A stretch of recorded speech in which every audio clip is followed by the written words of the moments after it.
live and direct from anywhere in the world. It's The Kelley Show with Dr. Kelley Mondesire. Hello and welcome to The Kelley Show, real people with real stories in real time. And I am your host, Dr. Kelley Mondesire, and we're wrapping up our month of March, the Irish invasion. And what better way to end and say goodbye would be an Irish wake? I don't know. Well, stay tuned, because after a word from our sponsor, I have a very, very special guest on the show today who is known as the GLAM REAPER. So we'll be right back. Don't touch that dial. Here's a word from our sponsor. This portion of The Kelley Show is being brought to you by White Wolf Advisory Services. We are the bridge between nations, creating growth, commerce and collaboration between cultures. Contact us today for more information. Welcome back to the show. So as promised, we're wrapping up the month of March, the Irish invasion, with a really great woman, a good friend of mine. She is the president, owner, founder of Muldowney Memorials, and she's also known as the GLAM REAPER. So Jennifer Muldowney, come on down, come into the studio. How are you? Hi, Kelley. I'm good. Thank you so much for having me. Happy month of Irish madness and mayhem. Irish month, yes. We claim the whole month, like women for our birthdays. We're taking the whole month now. I'd like to take the whole year for my birthdays personally. When you get to a certain age, you celebrate every day. You never know how many tomorrows you have. Speaking of how many tomorrows do we have? Oh, I just made that up. We'll start with, where are you from? Where in the world are you? Tell us, who are you? So I am from Dublin in Ireland. I'm currently in Florida. But I live between Florida and New York, but I still call Ireland home. So I'm a little bit of a, I guess I flit between all of them. But yeah, I'm from Ireland and Dublin. I go home regularly. I do even have a few clients that come to me from Ireland.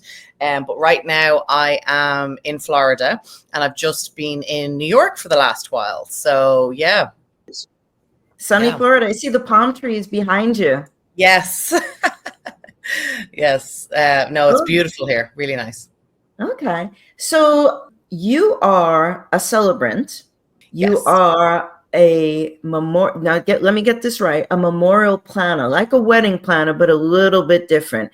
Can you please tell our viewers what all that means and what led you to this profession? Yeah, sure.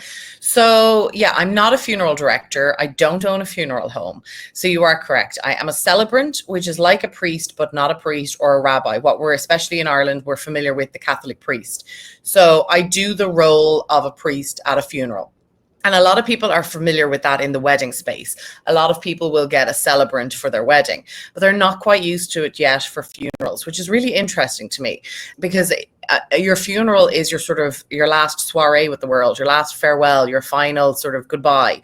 And it should represent everything that you encompass. So that's sort of how I came into the memorial planning. It was about 16 years ago in Ireland. I was actually had my own wedding and party planning business, Roxy Pop Events, named after my two dogs. And I sadly, two friends of mine passed away, and they were my friends, but they were also my best friend's siblings. So I found myself in this rare position where I was grieving. I was also questioning my mortality, because when you're in your 20s, you think that, there's no clock ticking per se. You think you've so many decades left. Life doesn't ever seem like it will end. And so I was questioning my mortality. I was grieving my friends, but I was also trying to be there for my best friends and help them, because they were going through it with their families. They had funerals to organize. And so I found myself doing all these sort of things. And also equally being an event planner, I found myself sitting in the church for both of these young gentlemen, we went to the funeral home and we went to a church, and I found myself sort of saying, well, that's not what I'd want. And one of them was atheist. So I was like, why are we in a church? This isn't really him. So it just sort of got the cogs going. And, you know, as I said, I was a wedding planner. And so what was different here? For a wedding, there's two people at the top of the church saying, I do. In this case, unfortunately, obviously, there's a body in a casket, or a coffin, as we would call them in Ireland, which there is a difference between those before anybody comes for me. It's just the shape. But people use the words interchangeably. So I do know. Yeah. Yeah, so it's a very, people in the industry can get very particular about the terms we call things. So I'm very much on the whatever makes you comfortable. Mm-hmm. You know, it's hard enough as it is. So whatever makes you comfortable. If you want to call it a coffin, but I know it to be a casket, that's fine. Call it a coffin, you know. Semantics, I suppose. Exactly. So what does being a celebrant or a funeral planner actually entail? What happens? And specifically, because this is the month of March, Mm-hmm. I know you do have clients, call them clients, yes, who need to go back home to Ireland. So can you give me a broad idea of what all that looks like? And I know you always do it with flair and style, so knock yourself out here. Yeah, well, it's also, I will say, preface this by saying that everyone assumes that I'm talking about throwing a party, and, you know, I'm like, it's so far from that. It's not dancing on people's graves. It's very much representing the deceased. And there is two schools of thought that, you know, a funeral is for the living, and then the other school is, no, a funeral is for the deceased. I am very much in the middle, where I believe it should be cathartic and healing for the living, 100%. It's how we start our grief journey, but it also needs to be really, really personalized and representative of the deceased. Now, I do have a book called Say Farewell the Irish Way. It's my second book, and it's sort of a play on my first book is called Say Farewell Your Way. The second book is Say Farewell the Irish Way, which tells people, especially diaspora like me, who are all over the world. I mean, I think there's like 33 or 35 million of us in America or something like that. So there's a lot of us all over the world. We're not in Ireland anymore. So this is sort of, it's a book educating people on how to say farewell the Irish way. And that can mean 100 different things, honestly, Kelley. So what you're talking about, you know, about wanting to go back home, that's called repatriation, which is where I have passed away, say, in New York, and my body is then shipped to Ireland for my final journey as such. Now, that can be a very expensive process. There's a lot of companies that do it, very ethical, amazing companies. I'm happy to recommend if anybody finds themselves in that horrific situation. There's a lot of incredible charities like the Kevin Bell Repatriation Fund, where, you know, a lot of people found themselves in that horrific scenario where a young person left to find, you know, their dream in America, and unfortunately came home in a box a year later. I mean, there's a lot of people who then aren't prepared. Like, that's the really interesting thing between weddings and funerals, is people spend years or months at least planning and saving for a wedding, but they don't for funerals. And so especially when it's somebody young and unexpected, they're left in a really bad predicament. So people like the Kevin Bell Repatriation Fund help to fund that for people. I try to give people options, because a lot of us Irish will assume getting them home is the best way forward, right? It's what we do. We like to bring our people home, should I say. Whereas I, very early on, I made specific requests to my parents in my own pre-plan that I did in my 30s, which I know sounds crazy, that I did not want to be repatriated. To me, the $10,000 you're going to spend bringing my body home, I don't want to be seen. I don't want to be embalmed. I don't want to be seen. So therefore, come and visit me. In fact, use the 10,000 to upgrade yourself to first class flights if you have to. But, you know, if my mum, some people want to see the person, like it's their way of dealing and realizing it's reality, because a lot of people, without seeing the deceased, the denial phase lasts for a hell of a lot longer. So I've told them, I'm like, if you want to come and see me, fine, but I am not being embalmed. I am not being shipped home. You can cremate me here, and you can bring some of my ashes home to be scattered. Now, I also have last wishes as far as, you know, being cremated and going back to Provence and having a big badass party to celebrate, and no priest and this and this. But how do you ensure that the people you have entrusted with those last determinations of what you want done with your remains, how do you ensure that they don't at the last minute, and I've seen this, say, oh, well, we can't. Oh, well, we have to embalm them. Or, oh, no, we can't do this. Oh, ooh. And they go against the wishes of the deceased. Who controls and how do you ensure that what you want done once you've passed is actually executed the way you have wished? So that is a great question. And I get that a lot, especially I do a lot of pre-planning sessions, workshops with seniors. And so they're obviously putting their plans into place, which is great. And I do have a free pre-plan. I have a small one and a large one that I'm happy to email to any of your listeners. And I'll absolutely share it. And maybe we can come back and we can talk you through, through your options. Because I believe it's so important. Now, here's the thing that I'm always crystal clear with people, like I'm crystal clear that I am not a funeral director. In the United States of America, which I do find quite ironic that it's called the United States of America, every state is different, right? Every state. And so I am not a lawyer and I'm not a legal, I'm not a funeral director. And those two people are legally, they have to tell you what your options are, and they have to make sure that legally what is binding and isn't binding. So something that's binding in New York may not be binding in LA, for example. And especially like you just recently moved, Kelley, there's a lot of things when you move state to state, you have to set things up. So I would say that you make sure, get your pre-plan written, and share it with your accountant and your lawyer, whoever you have your last will and testament with. Tell your loved ones, put it in a safe, somewhere like that. And entrust, there is legal options that you can state by state get, where you entrust somebody and it's a legally binding document that you do not want. And I could talk about this clearly for a long time, but there's even obviously nowadays with our digital legacy, it's becoming a huge thing. So now we don't even have when you go into hospital, do not resuscitate your DNR. Well, now we're having a do not reanimate. So for example, you might want to say, Kelley's voice and face is not to be reanimated 100 years after her death. There's a lot of things that are changing, and they're changing so fast the law can't keep up with them.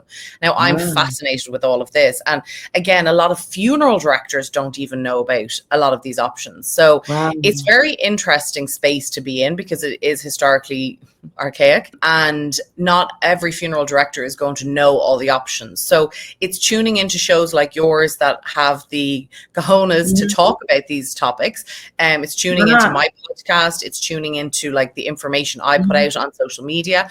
It's not to say I am always crystal clear. I am not an expert on everything. There's certain things that sometimes it can be hearsay, but I like to just, at least let's have the conversations and start talking about it. For example, the people listening to this, they might, and I hope that they do, at lunchtime today, at dinner tonight, that they turn around to whoever's around them and say, hey, do you want to be buried or cremated? Right. Gareth is whispering in my ear, you've given us some slides that he's just dying. Oops, I shouldn't say that word. Itching. We love this photo. Can you tell us, this is part of your story, when was this taken, and where is this, and why? So this was taken a couple of years ago when we were doing a photo shoot to sort of really represent me and who I am. And what I love is there's another photo that I share on my social media page on Muldowney Memorial's Instagram that is a similar photo of me in that outfit, laughing. I'm sitting down, I'm laughing. And in red. Yes, and I'm in red. And I put the picture beside Lurch from the Addams Family. And I make the comment that what everyone thinks we look like in the funeral business versus me and what I look like. I've been in the business 16 years. I got the nickname the GLAM REAPER from the British media. Thanks very much, guys. Yeah, and it did stick. At first I hated it, but honestly, previous to that, I was known as the dead girl in networking situations. So GLAM REAPER was a step up, honestly. So this was very much, it was taken in Dumbo with obviously gorgeous New York skyline behind me. And it just, to me, really represents who I am and who I greet my families with. Like, I don't whisper to them. I'm really empathetic. I'm really compassionate. Thankfully, I have, nothing but 5-star reviews. Like, I am good at my job, but I also don't treat my clients with kid gloves. They are grieving, but we all grieve in very different ways. And some of them want to laugh. Some of them want to be told it's okay to cry, to be told it's okay to laugh. Like, one of my most viral, and I have to kind of mention this at the moment because it's actually insane. One of the most viral posts I have posted on my Instagram page, and I mean, it's got like nearly 1 million views at this point, is it's an urn. A lady put her mother's ashes into this mason jar instead of a proper urn. And every month she decorates it. So January could be with snow, October is a mummy, March is St. Patrick's, Valentine's for February, and she decorates it. And what I love about it is she is reconnecting with her mom's ashes, or cremains, as somebody again corrected. Like, the police are out there correcting everybody. I'm like, call them whatever you want. But she's there, connecting with her mom once a month. And that's her grieving process. And so I'm very much like, this picture sort of represents, you do you. And like, I love to wear red. I'm not going to be in black all the time. I do wear black a lot because that's my style. But you might see me in a red dress with runners or tennis shoes, as you guys call them. It's just it. Well, I remember when I was a teenager, I had a friend whose sister was a little quirky, but I used to smoke, cigarettes at the time. And I saw this big, huge kind of mayonnaise jar next to me, and I saw it was all ashes. So I feel, well, the sister's collecting ashes, from the cigarettes. And so I was using it as an ashtray, And oh my God. And my friend came upstairs, to the room where I was sitting, and she said, "What are you doing?" I said, "What do you mean?" She said, "Are you putting your ashes in that jar?" I said, "Yeah, I'm adding to the collection." She said, "That's my sister's collection of pets." Oh my God. Since the cigarette ash looks so different, I put the button there. I had to kind of like fish it all out and kind of swish it around and make it look like nothing happened. Oh God. Well, I guess this is a note to, I've never heard of anybody doing that, but this is a warning to anybody else. If you see ashes in a home, don't assume it's cigarette. Oh my God. I swear to Jesus. Yeah, I swear, And they actually do look very different. Oh, here's another fabulous photo. Oh, they do. What did I know, though? I was 16. I mean, of course. I love yeah. this photo. Can you tell me, what are you doing here so elegant, madam? So this is me at work, quite literally. So I'm a celebrant here. And this photo specifically is me at the annual Funeral Directors Association, the New York State annual Funeral Directors Association. I've done their remembrance service for the last 4 or 5 years now, I think it is. So they ask me back every year, and it's always a wonderful service where they remember all the funeral directors and funeral director families who are grieving and have lost people in the previous year. So yeah, glamour shot. So I have a theoretical question for you. Okay. I'll use myself as an example so people out there, our viewers, can start thinking about this. All right. Well, first of all, I have a motto: heaven doesn't want me and hell's afraid I'm going to take over. So until those two dudes decide who gets me, I'm a ping pong, I'm like the ping pong ball. I'm stuck here with the rest of you. Okay. But however, when the day should come, all right, I know what I want, and I've got it written down, and I want to be cremated. I want a spanking party. I want champagne. I want laughing and music. I want people to share stories about me, no holds barred. But there are 2 very special songs I want: Tom Petty, Free Falling, and U2, Still Can't Find What I'm Looking For. Okay. I want my ashes to go to Provence, whoever takes them, big holiday, give them money, blah, blah, blah, blah. No priest, no, mourning, nothing like that. Just a big, nice cocktail party. Okay. So how do I know this goes state by state, but how do I relate this to, say, my sibling who might be a devout Catholic and think, well, we have to have a priest come in and do a service. However, I'm not Catholic. So how does one speak with their loved ones, about, here's what I have written down. This is what I want. How do you know they're going to promise and keep that promise to deliver? Well, it's like, as I said, it's putting it on paper, communicating it with them and communicating with people who are in charge of your affairs after you're gone. So, your lawyer, your accountant, you can also go and make a pre-plan at a funeral home, and, you can detail everything out. Now, again, depending on what the scenario is, like your next of kin is legally in charge. So you need to make sure whoever you nominate as that they are crystal clear on your wishes. Now, obviously, you did mention something like medically, there may be certain things that just have to happen depending on how you die and what happens, but it's sewing it up as much as you can. And so that's really putting it down on paper, signing it, having it witnessed, and just making sure that the funeral home you've selected, and making sure that your lawyer knows, and that it's all legally binding. Okay. And I think that's important for people to know. Oh, here's your book. Look at you. Now tell me, where was this photo taken? Tell us about the book, and what were you thinking in that photo? I know I look very pensive. That photo was taken when my first book came out. So that photo is probably about, it was after my first book was taken out because it was a promotion. So it was probably about 14 years old. That's why I looked young and pale, a lot paler actually. I hadn't been coming stateside at that stage. So I'm trying to think of the cemetery. I think it might have been Glasnevin Cemetery because that's where my office was around then at the time. But yeah, that was my first book. I'm now on book 4. Wow. And trying to finish that, even though I've been talking about that for a year at least. But some of them come easy. Like I wrote that book in 2 months, believe it or not. And what was that book about specifically?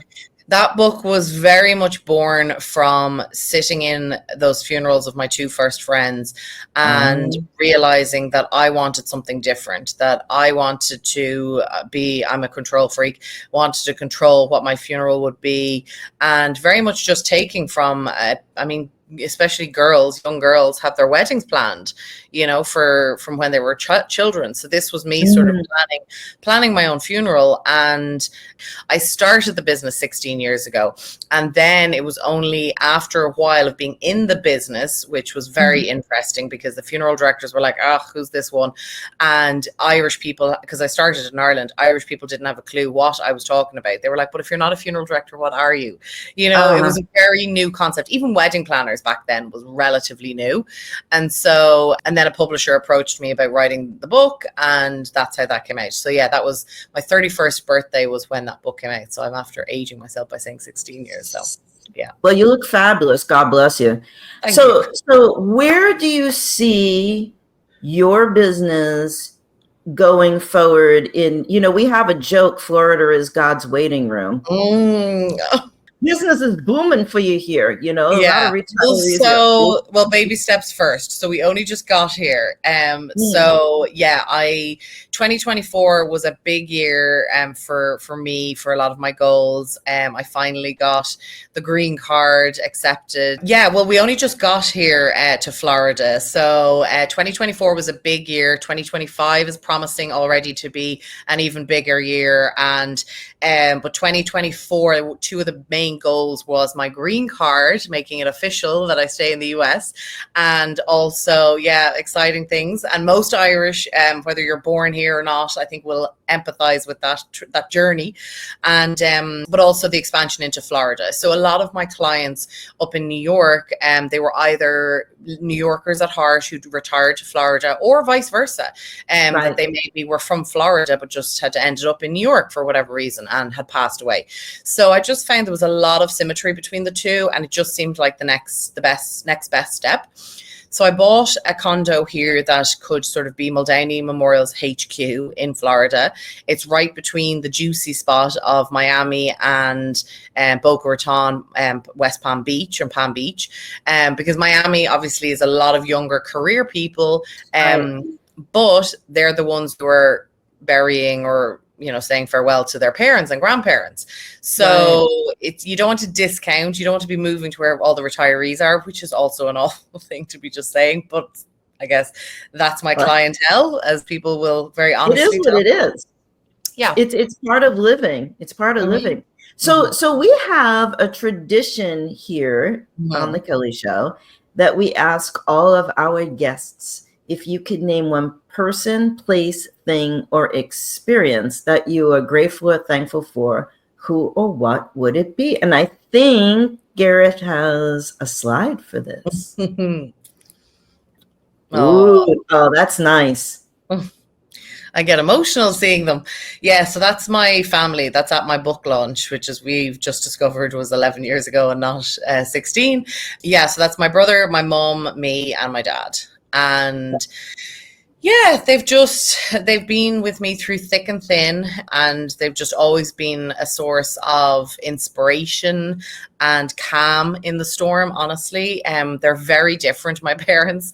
My dad was self-employed his whole life. My mum, very much a 9-to-5-er, even though she doesn't do more than that. But, she worked in a bank, she worked in corporate. She was more sort of the office gal, and my dad is, as my mum would say, is more like me, and we are the entrepreneurs. And my brother probably follows my mum's footsteps more in the 9-to-5-er. So it's good because my mum grounds me in terms of making sure that my business takes care of me 12 months of the year, because you can, as any business owner that you've got listening, you can have your peaks and your troughs, and your peaks, the financials have to take care of the troughs. Like, it can go up and down, and it can have really quiet months. And obviously with what I do for a living, I can't force people to die and use me.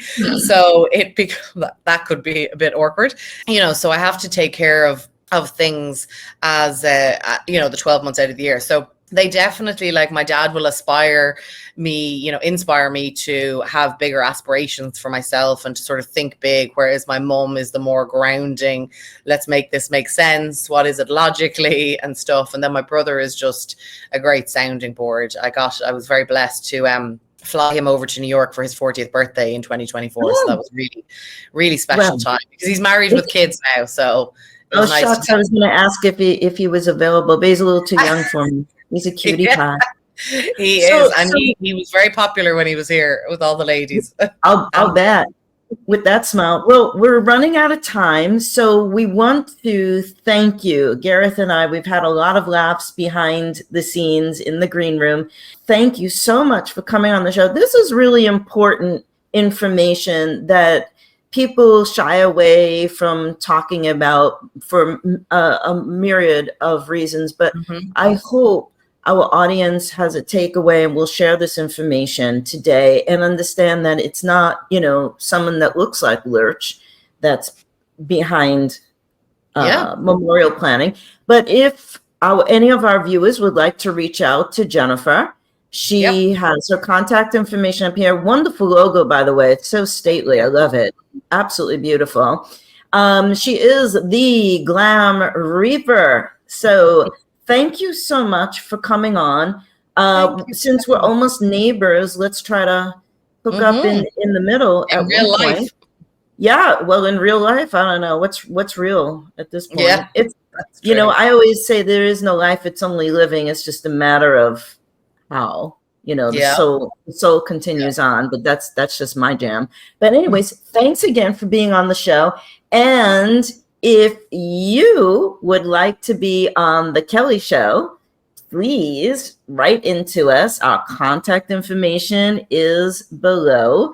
Send us your contact information, where we can reach you, where in the world you are, more importantly, why you would like to be on the Kelley Show and what your story is. And don't forget to subscribe to the Kelley Show. Information is down here. We would appreciate your support. Tell a friend. It's a great show, great information.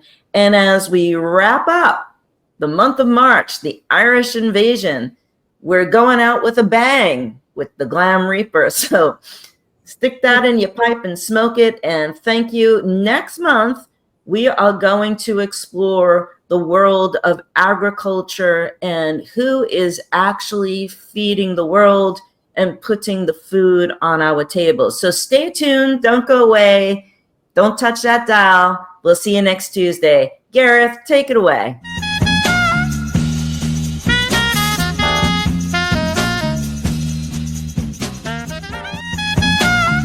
If you would like to be a guest on The Kelley Show, send us an email with your contact information, where in the world you are, and a brief description of the story you'd like to share today.